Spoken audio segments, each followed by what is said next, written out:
of Guyana, of rivers and plains, made rich by the sunshine and lush by the rains.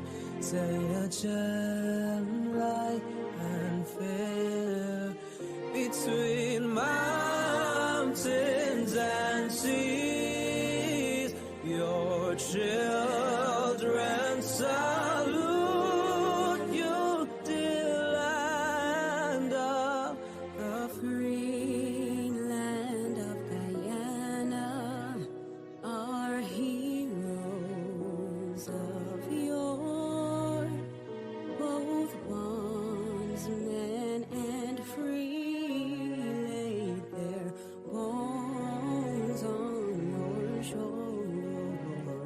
This soil so they hallowed, and from them are we, all sons of one mother, Guyana, the great land of Guyana, diverse though our strains, we're born of their sacrifice, heirs of their pains, and ours is the glory.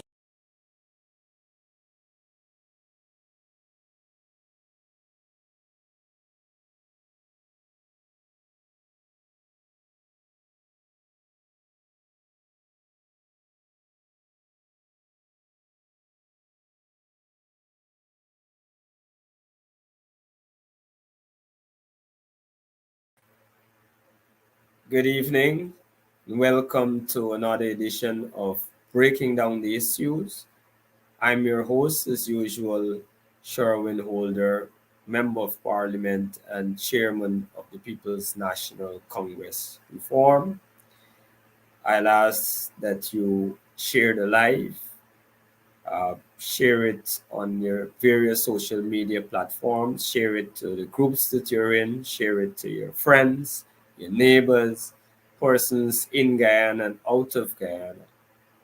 I can see a number of persons already signed in to the program tonight. That is a great sign.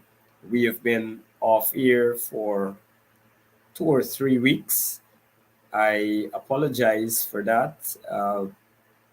We were on the road with the leader of the opposition last weekend from Friday all through Sunday, so we could not have carried the program last week. The week before that, I believe we had a rally in Georgetown at Starbucks Square, in which the leaders spoke to the issue of the territorial controversy. The leader of the opposition and a number of other leaders, members of parliament, spoke to that issue.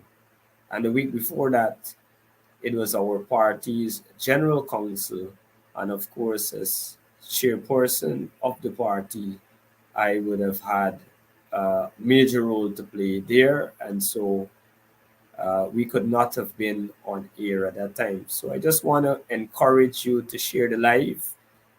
Again, this is a program where we break down the issues, we simplify it so that the ordinary man, woman, and even children can have a clear understanding or a better understanding of the issues. We thought this evening that we should play the national anthem, at least part of it. We thought that was fitting to play because of the current situation in Guyana. And so it is a time for us to rile up our patriotism amongst all Guyanese, whether you're in Guyana or overseas. I see a number of persons coming into the program. Special good night to you. All I ask is that you share the live. We'll take a few seconds maybe half a minute more, then we can share the live and have that magic number to begin the program. I'm stunned with the number of persons that are already on the program. So we'll begin in a few seconds. Just share the live, guys. And we have two topics tonight. You know, for the last few weeks, we've been discussing the Venezuela Guyana controversy, territorial controversy. And I don't believe that will go away for any time soon, at least not until the uh, ICJ would have made its final ruling.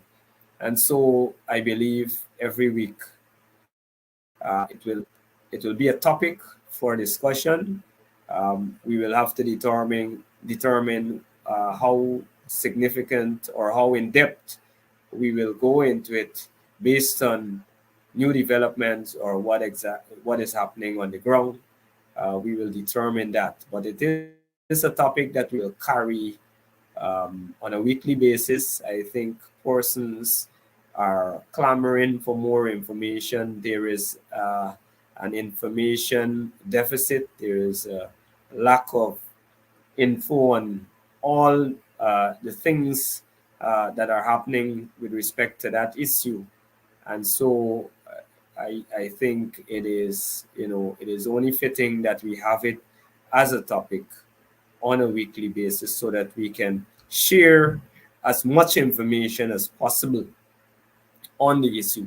So tonight we will deal with the Venezuela Guyana issue, and we will deal with the other issue that we see is now trending, the increase for public servants.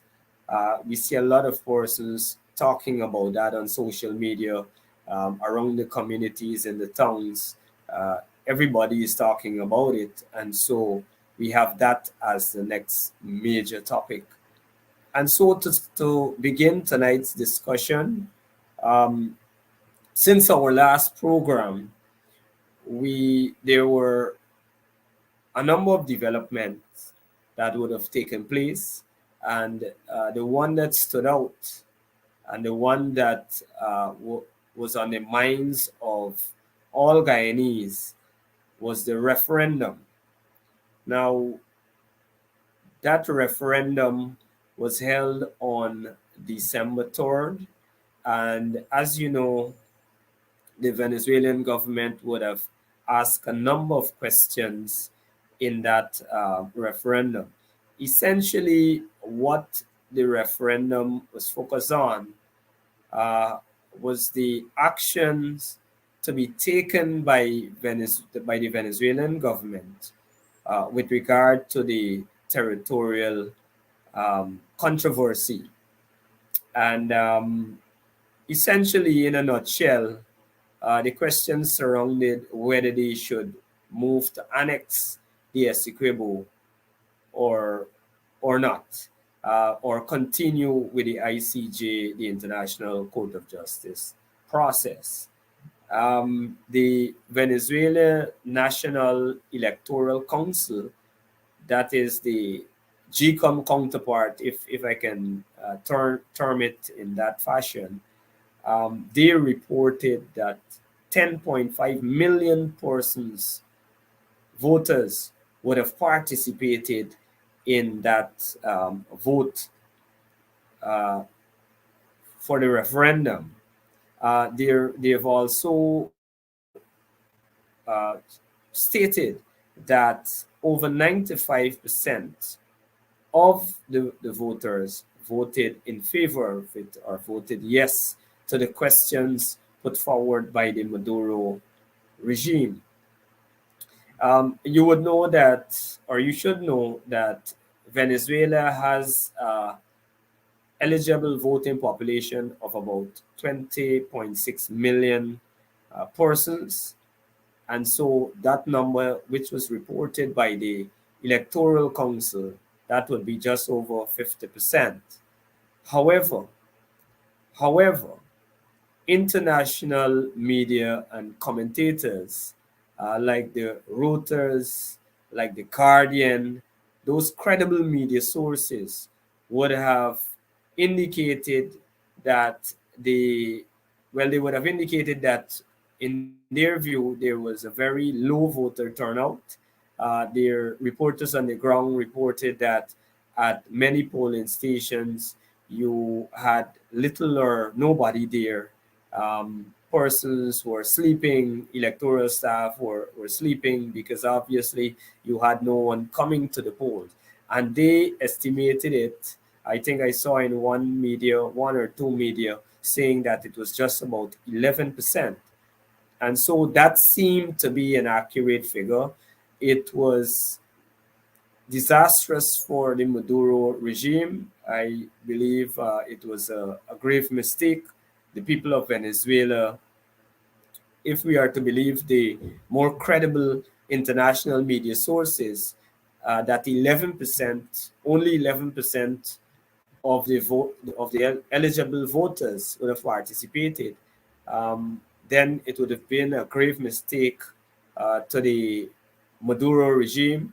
It was really a referendum on the Maduro regime rather than it being a referendum on the border or the territorial controversy. Once you see so little Venezuelans reacting to these questions, so little of them going to the polls, then you could tell by it that uh, they are not for it. They don't have the kind of interest in Venezuela annexing or taking the kind of action that they would like to take with regard to the controversy. And so I think that was a disaster for Maduro. But of course, they are not a democratic government. They would have rigged the voting there. They put out whatever the government, whatever information the government determines should be put out. Just like countries, their friends like Russia and places like North Korea. It's the same thing that obtains in Venezuela, and so I think that was something that I should put out there. They claim that they have had a massive turnout, but the reality on the ground was that there was low voter turnout, and the people really did not come out in support of the referendum. Now, since the referendum, Maduro would have asked for a bill declaring Essequibo a state of Venezuela. I think they named it the Essequiba, Guayana Essequiba. Um, so he's asked for that bill to create that new state. Um, because it is absent from their constitution. It is absent from their laws. And this is a key point that I want to make because in 1899, when that arbitral award was made, Venezuela took it to arbitration and the Americans represented them, the British represented themselves, and you had the Russians being the persons in between that mediating the discussions. And so when that arbitral award was made and the final border for Guyana and Venezuela was drawn up in 1905, Venezuela placed that border into their constitution. So that the existing borders, we have our existing borders, our map drawn up, known as Guyana, and they have their respective border, and so that remain in their constitution up until now. So part of the focus of this referendum was to get this new state into their constitution, into their laws, and so he's asking for a bill to which would declare Essequibo a state of Venezuela. He's also appointed a temporary governor, a high-ranking military officer. He has declared that he will issue ID cards to he'll issue ID cards to citizens living in Essequibo. I don't know how he intend to do that, but that is what he would have declared. He's also given the oil companies and the mining companies an ultimatum to they have basically 3 months to vacate, stop their operations, bring their operations to a halt. Um, Additionally, he has instructed the uh, the local, the state-owned companies to immediately begin to explore and exploit our resources in the Essequibo.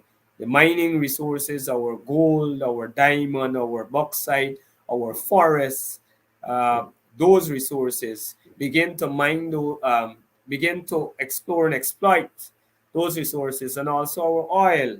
Is also instructed the oil companies to begin exploration. And so that is, in a nutshell, that is what obtained with respect to the referendum and activities thereafter. Now, I want to discuss our response, because these are all the things that Venezuela would have been doing. Additionally, they would have had their 120 ambassadors across the world, making representation for their case, selling their story. However untrue it is, those ambassadors are all across the world selling their story. So I wanted us to look at what we have been doing to counter this. And when I say we, the government of Guyana, what exactly the government would have been doing. Now, the the government response would have been a couple of things. They had two outreaches. Two outreaches. One, the president went to Mabruma, and they had another outreach in Region 2, Mabruma Region 1, and the vice president came to Region 2, and hosted a rally. Now, a point to note is that at none of those outreaches, the opposition was invited. The leader of the opposition was not invited, nor members of parliament were not invited to the Mabruma outreach. Neither were we invited to the Anna Regina outreach, where they had that rally. I am a member of parliament representing Region 2, somebody who live in the town of Anna Regina, and it is quite unfortunate, it is quite disturbing that I wasn't invited, and the leader of the opposition, who was the most fitting person, he was not invited. And so, the government seemed to want to attack this issue by themselves. I don't know what the problem is. They talk about unity, they talk about one Guyana. They began to brand some of these advertisements under the One Guyana platform. But that is all they do. They only talk about One Guyana. They don't practice the principles of One Guyana on an issue that is national, that has implications for all Guyanese across the political divide, across races. They fail to engage the opposition in the way that they should. We have long said that we're ready to give the kind of support, and we have been giving the kind of support to the government, but we cannot be there for only the Photoshop moments. We cannot be there only for us to be mentioned that, oh, we're the opposition and the government is united on this. That is not how it works. If you look at Israel and the Palestinian issue, and I'm not saying that Israel is right in their actions, but they have united with the other opposition parties, the government united with the other opposition parties on the issue. Their nation, they felt that their nation was under attack, and they united. And so that is the kind of approach that we must take in this country. That is the kind of approach that the people of Guyana expect us to take. That is the kind of approach, if we were in government, I believe we would have taken. And it is no secret that the opposition has lots of ammunition when it comes to this the territorial controversy. We were there as the PNC since 1964. We were there when they annexed the part of our part of the Ankoko Islands. We were there through several presidents when different level of threats, and you had escalation, the issue escalating at some points, and then we brought it back through diplomacy, through a robust diplomacy structure that worked for us, that kept us safe as a nation for decades. And now when you have this threat escalating to a point that we've not seen before, when we were left at some point without anybody saying anything from the international community. Well, now we're glad to hear of a number of nations stepping up. But it is a critical point. It is a critical point. We've not seen this kind of aggression for a very long time. And so the people of this country expect that we will unite in the right way, in the correct way, not just talk about unity.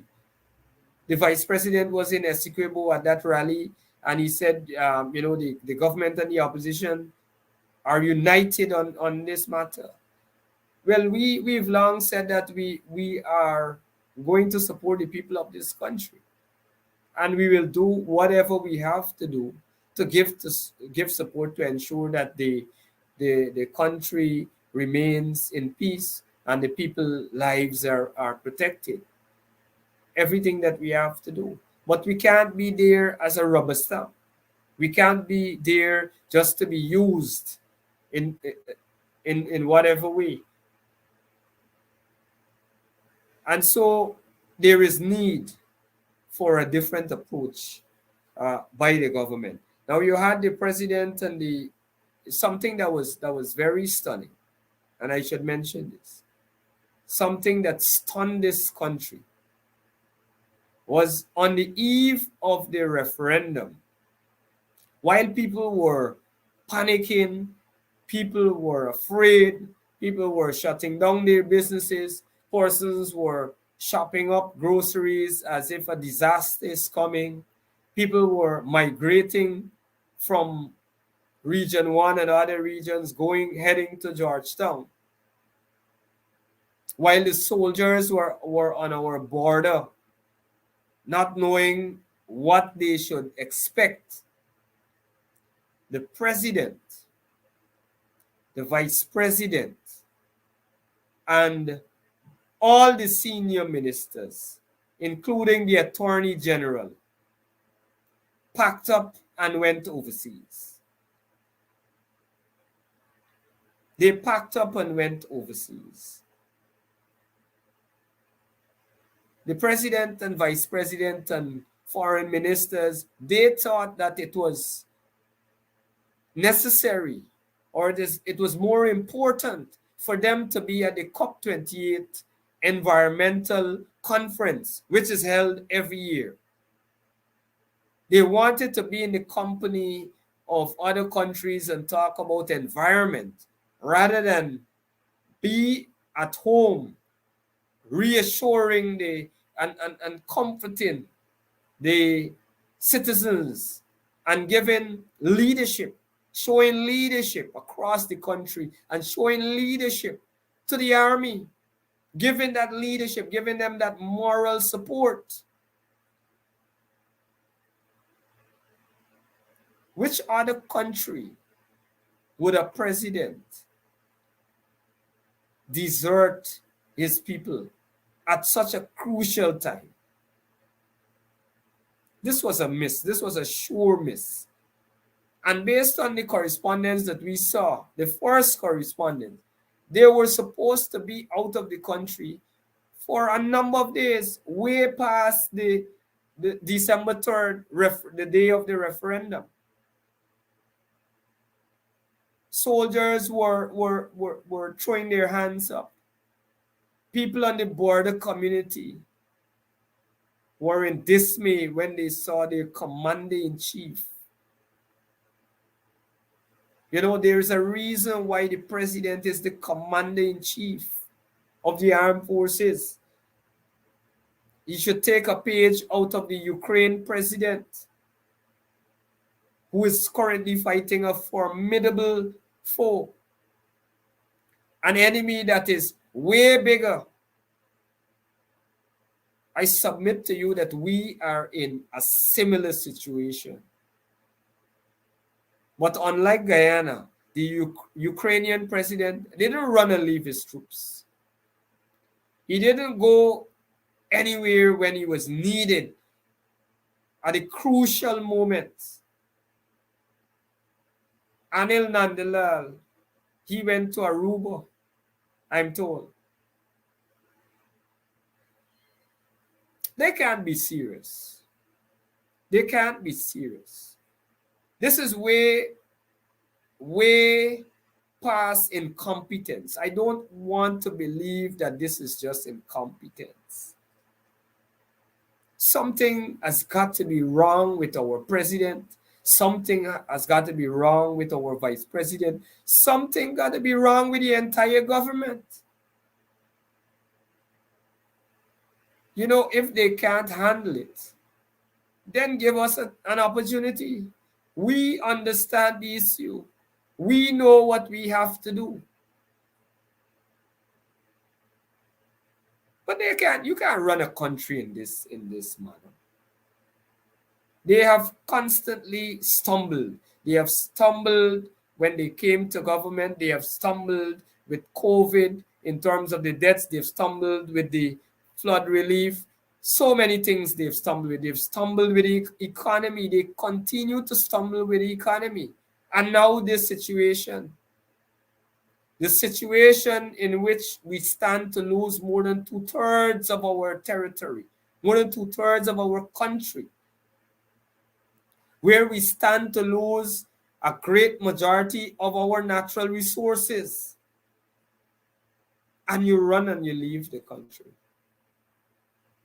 There is still no plausible explanation. I haven't heard a proper explanation coming from the president or the vice president on why they think that it was necessary to leave the country and desert the people, the army, and everybody at that crucial moment. No explanation. None whatsoever. These are the kind of people that we have leading a country.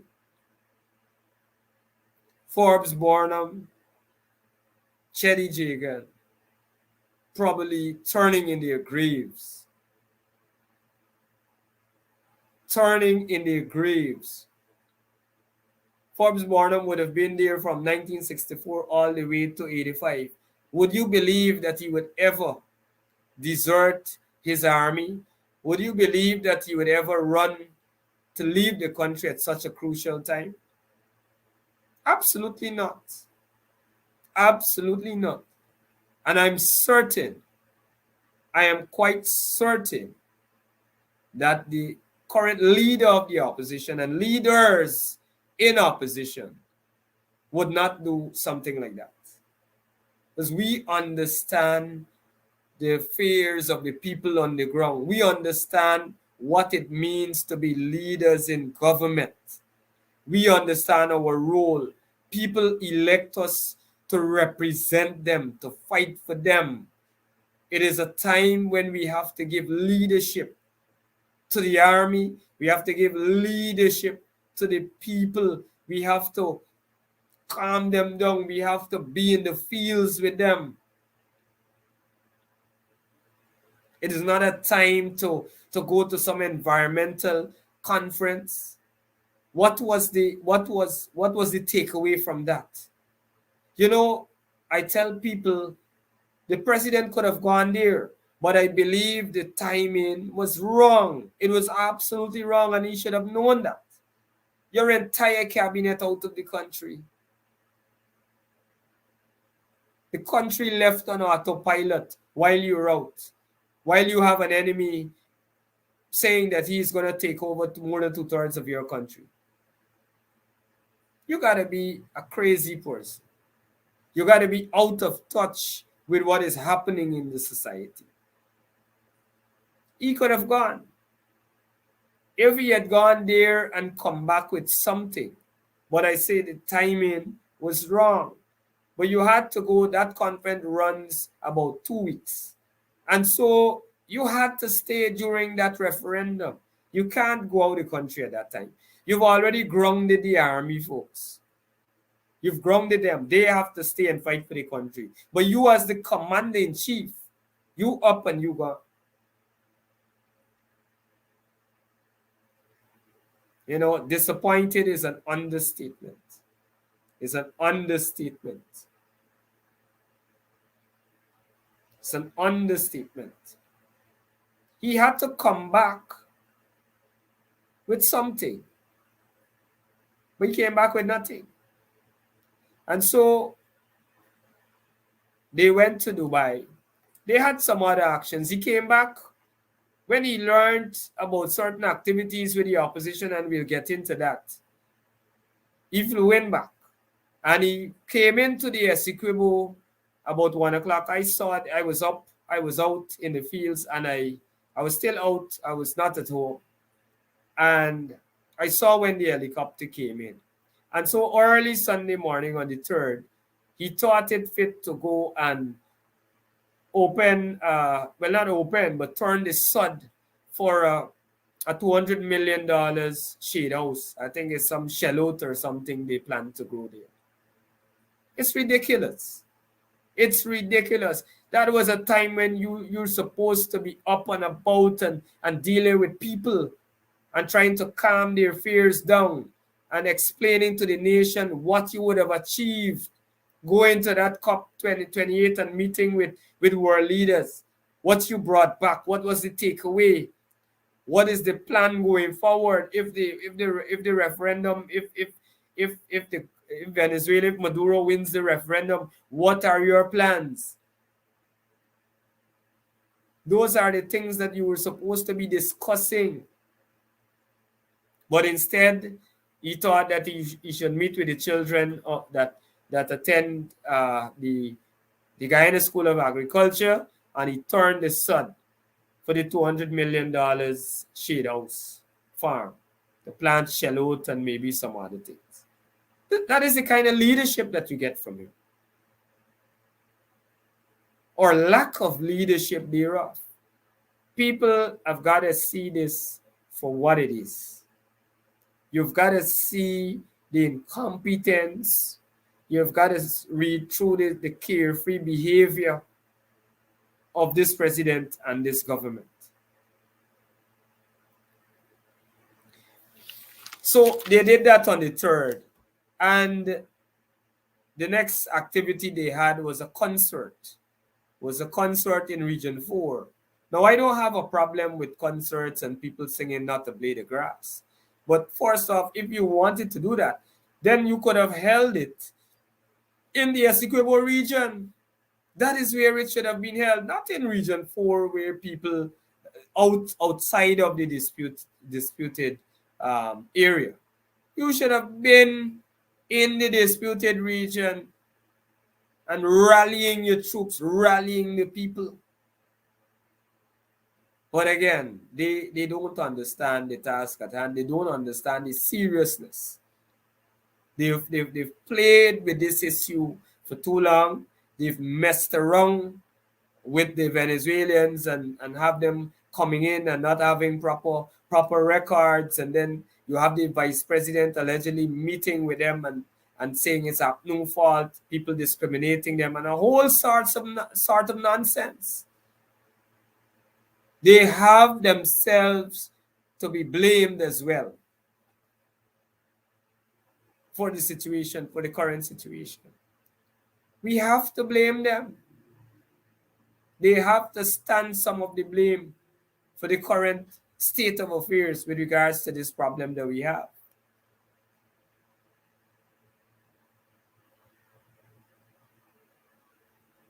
Now, the opposition, I want to discuss what we would have been doing. Now, we're only in the opposition. We're not in government. We don't have the resources that they have at their disposal. Many of us take monies out of our pockets to get to wherever and to contribute to whatever we have to do. That is how we do it. There isn't no big budget under the leader of the opposition office that could take care of those kind of activities. But nevertheless, the leader of the opposition and other opposition members of parliament, I was there, MP Vince Roy, Jordan was there as well, and a number of opposition leaders, central executive members of our party, etc., were on the ground from December 4th right through to December 3rd, giving leadership, supporting people across the Essequibo region, across region number 2, in several communities right across the region. We were at Good Hope. We were in Pomona, which is a PPP stronghold. I must say the opposition leader was welcomed in open arms. We were in Queenstown. We were in Anna Regina, the market area. We met with persons from across the region. Again, we were met with open arms. People were happy. People were happy to hear from us. They expressed their fears. They expressed their concerns. They expressed their disappointment that Ali was out of the country. Jagdeo was out of the country. They expressed their disappointment of the lack of information and the lack of appropriate action being taken by this current government. Operator, yes, you can share some of the clips, and we have that little video. When you finish sharing clips, we were welcomed with open arms. We touched the entire region. We went to the Pomeroon, we went to Kabakaburi, we went to the Lower Pomeroon area, Hackney, Friendship, Marlborough area. And everywhere that we went, people were happy to see us. People were happy to interact with us.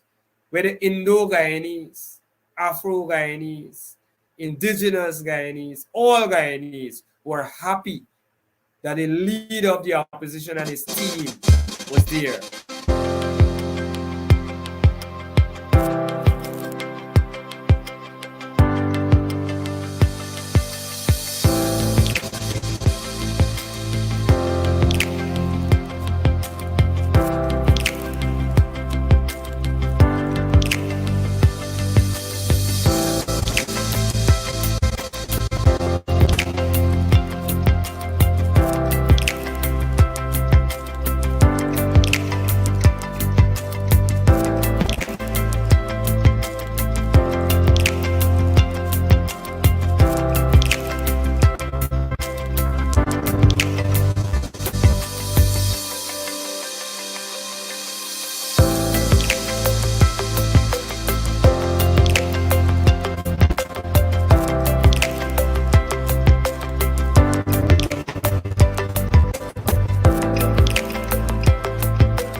Yes, folks. That was a snippet of our trip, our outreach, rather, across the Essequibo Region 2, that is, across Region 2. We met with so many concerned residents, rice farmers, small business people, teachers, nurses, you know, ordinary vendors, common man in the street, elders, retirees. Everybody wanted to know what is going on. Some of the small business persons said to me that they're not investing at this time. They're limiting the amount of resources they're going to use on their business because of that uncertainty that is surrounding the country at this point in time. People are really worried. People are fearful. People are fearful. Some of the vendors said to us, sales have slowed because of this controversy. It's kind of back. It's kind of down, and so people's lives are really being affected. People's lives are really being affected. So we were doing that on the ground while Ali and Jagdio and others were out of the country. We were operating as we should, as the government in waiting, as an alternative government. We showed the nation that we understood the task at hand. We were a responsible opposition, and we did what we had to do, what was required of us. And so we were out there, and the people were very much happy to hear from us and to listen to the advice that we had to share with them. Now, um, the leader of the opposition, additionally, when he headed back to Georgetown, he would have had a press conference, and he said that, look, the government can no longer operate the way they're operating with this kind of uncertainty and inadequacy. I think those were the two words that he used. They operate as though they're unsure of what they have to do, unsure of what will happen, and their actions or reactions are quite inadequate, and so they can no longer operate like that. They need to involve other people who know what is going on, who can properly advise them, and so that the actions of the government can be adequate to match what Maduro is doing. That is what is needed. And so we had that press conference. The leader made a call to deploy special envoys to lobby our case. As I told you before, Venezuela has all their envoys overseas, all their ambassadors, 120 of them or thereabout, lobbying their case. However untrue it is, they're still batting for Venezuela. We need people out there that will bat for us. We need people out there that will bat for us, and so we call on them to do that immediately. We call on them importantly to stop, bring a halt to the influx of Venezuelans in this country. It is dangerous, and they need to stop it. They need to stop it immediately. I keep mentioning this.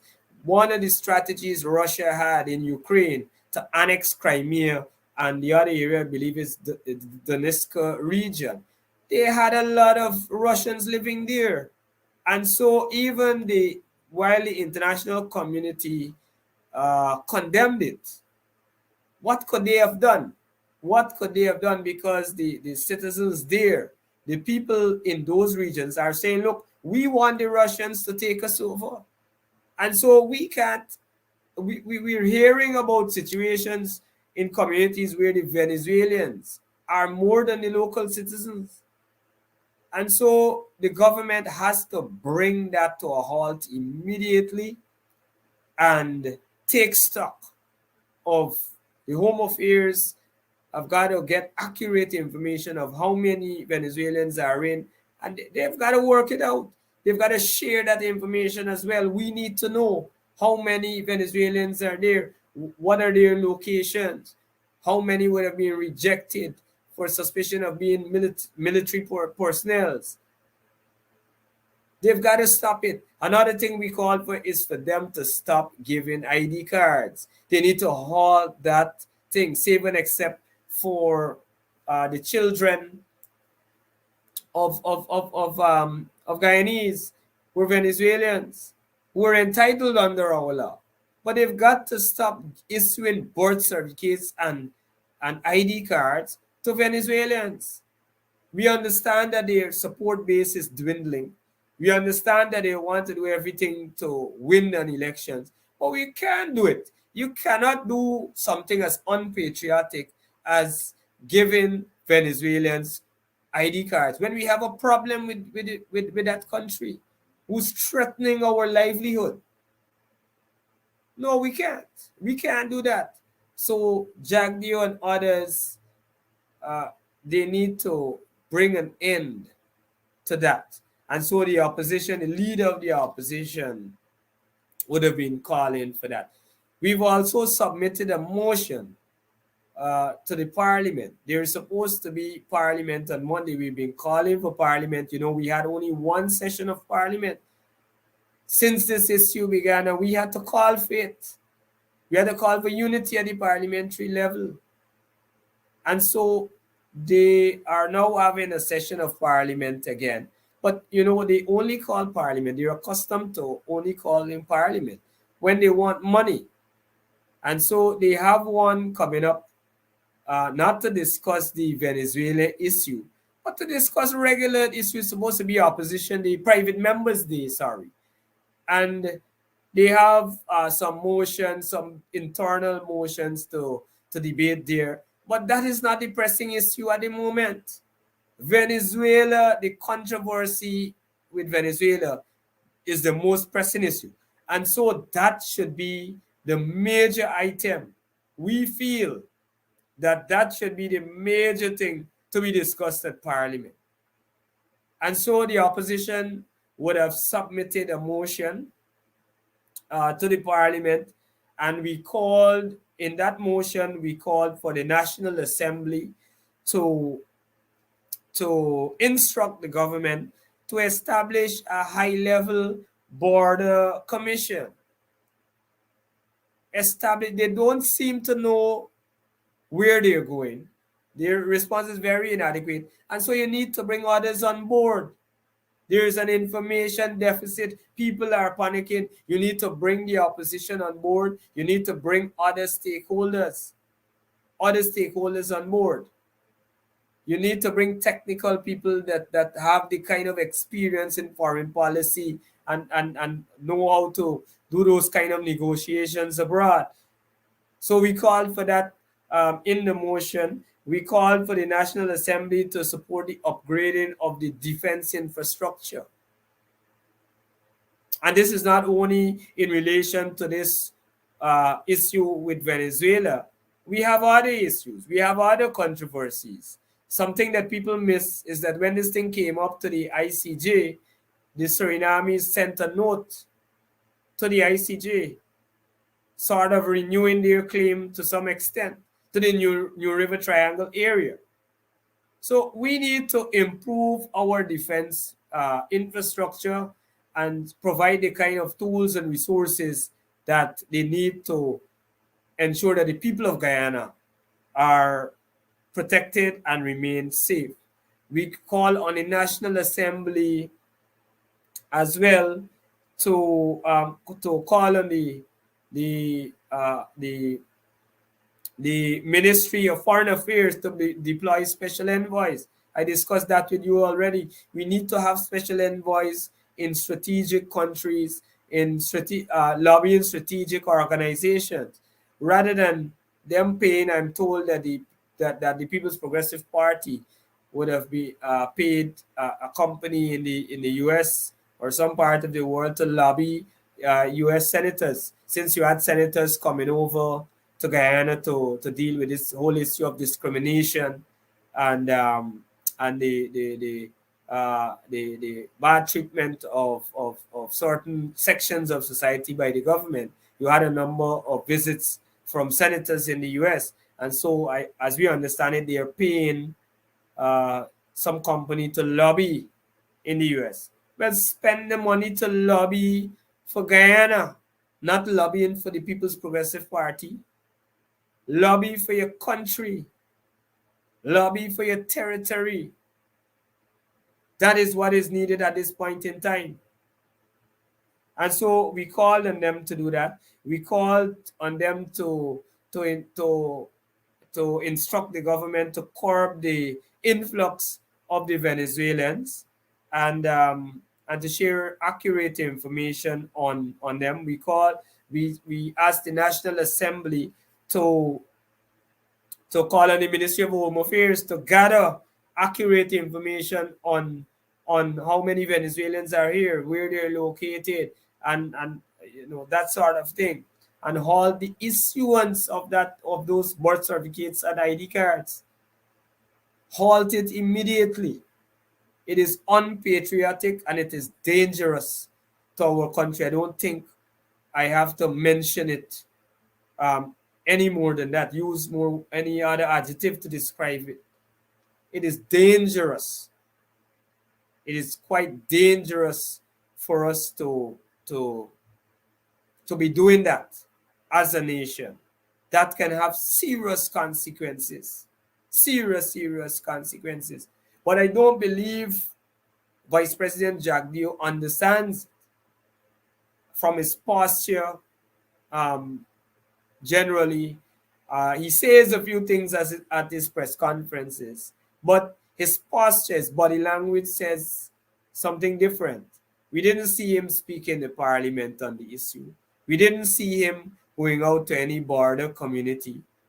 I'm thinking if he's serious. On top of that, you would recall that he would have suggested on camera, and the whole world knows it, on camera, he suggested that a deal could be had with Venezuela to give them a maritime part in our waters, in our oil-rich waters. He said it on record. And when he was caught with his pants down, persons on social media and in other mainstream media brought it up, what he did. He pointed his probably fingers at on the maritime area, yes, give Venezuela a channel out to the sea. So you make a slight concession in the maritime area. You could probably, on the maritime area, give Venezuela a channel out to the sea. So you make a slight concession in the maritime area. You know, every time I look at this video, it is so disappointing. Here is the vice president, when he was president, conceding territory. This too is dangerous. You're sending a wrong message. You're sending the message to Venezuela that if they apply enough pressure, we will crumble and we will give up territory. That is the kind of message. So you're encouraging, you're inviting them to take certain action. They would believe that if they move to take over some bit of territory, and they don't have to move to take over the entire Essequibo, folks. They don't have to move to take over the entire Essequibo. They can begin their crusade by occupying a number of border communities, which would be an easy take. And then they will stay there and they will hold on to it. And so I believe Jagdeo was president at that time when he made that statement. And instead of manning up to what he said, instead of accepting and saying, look, I was much younger, I hadn't the kind of experience, I made a mistake, or explain the context of the discussion at that time.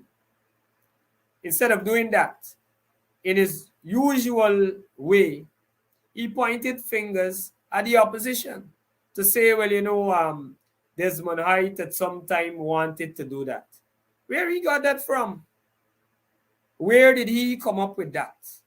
Is there a video of President Height saying anything like that? Is there any correspondence of President Height or anybody in President Height's administration saying something like that? The answer is no. I will tell you where he got it from. He got it from a document submitted by Venezuela to the International Court. He got it from that document. That is so unpatriotic, because you're taking what they're saying in their document, whatever lies they're saying in their document, you now take that in your defense and in an attempt to embarrass the opposition. But it can't work. People are not that gullible. People are not that stupid. People understand what is happening. Folks, the latest on this development is, I know I want to touch on that salary increase, but I just want to give you the latest development. There is a new development that the president of St. Vincent would have brokered a deal. You had a CARICOM emergency meeting to discuss the issue. I think you had some discussion. The United Nations Security Council as well had some discussions, but nothing of grave significance came out of that. However, the president of Venezuela, of St. Vincent and the Grenadines, Ralph Gonzalez, who is a close friend to the People's Progressive Party for decades, he would have written to the president asking for the president to meet with Maduro in St. Vincent and Lula, President Lula of Brazil, and I believe some reps from the United Nations would be there to observe some sort of discussion. We're not certain what those discussions will entail, but the opposition has since taken note of it. I must say that the leader of the opposition was briefed and was briefed on it, and he raised a number of concerns. One, the first concern is that they're going at it alone. They don't have the experience. They don't have the expertise. And they just want to go at it alone. He said in no uncertain terms to them that, look, to Irfan Ali, that the opposition has to play a more significant role, has to be engaged at the policy level, and has to participate at that level. We can't be for the Photoshop. We wouldn't stay and sit idly just to be our name to be mentioned to say, well, we're in this together. We have to be part of the decision making. We have lots of ammunition. We have lots of persons with expertise and experience who would have lived through the era of several presidents while we were in government. Several Venezuelan presidents lived through an era of several threats being made and several actions being made by Venezuela. And so we have that kind of experience, and we cannot afford as a nation to have a government that wants to operate in a one-sided manner on this issue. And so he said that to them. And two, he said to him, and we issued a statement subsequently, that look, we welcome any action that will cause or reduce tension, or cause a reduce in the tension with regards to this issue. But we do not believe that at this point in time, the president of Guyana should sit with Venezuela, the president of Venezuela, Maduro, to discuss border issue. And why is that so? Because the issue is properly in front of the courts, and the court should be allowed to act, and we will respect whatever decision the court makes. And so we don't want no backdoor kind of arrangement and somebody giving territory to ceding Guyana territory to Venezuela. We don't want them kind of those kind of things, or no backdoor economic deal and that kind of thing. We want everything to be straight.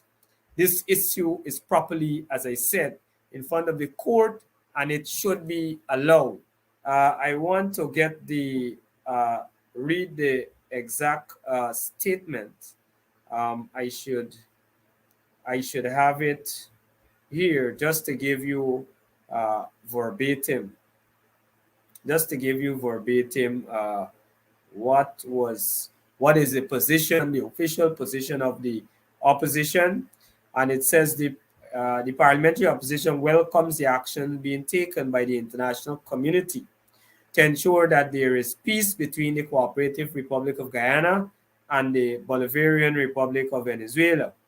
The parliamentary opposition wishes to make it quite clear that we are not opposed to dialogue or discussions with the president of Venezuela, as this could lead to better relations between the governments and the people of the two countries. In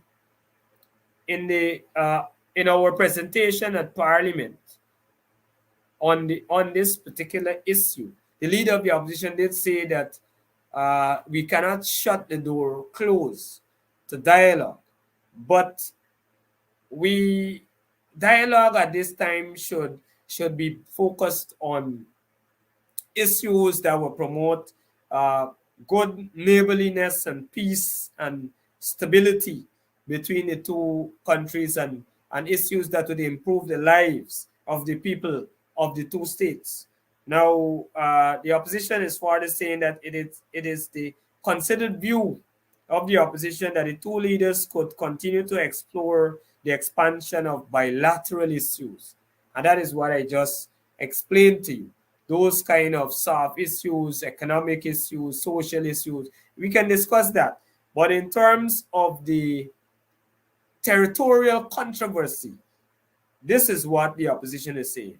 The opposition believes that there must not be any discussion on the territorial controversy between the two countries, as the matter is properly before the court, the International Court of Justice, and the process must be allowed to take its course so that it is settled within the confines of international law.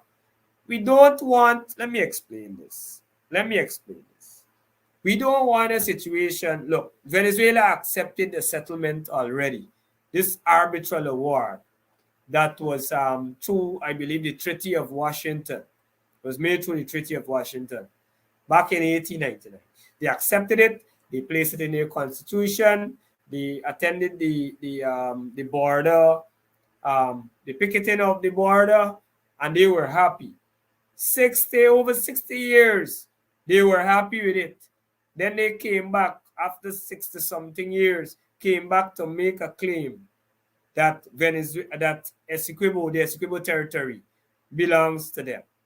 And so it is for good reason we are advising the government that they should not be discussing this issue with President Maduro, because we don't want a situation that obtained after that 1899 award back in the 1960s, them coming back again and bringing up something. We want this thing to be finally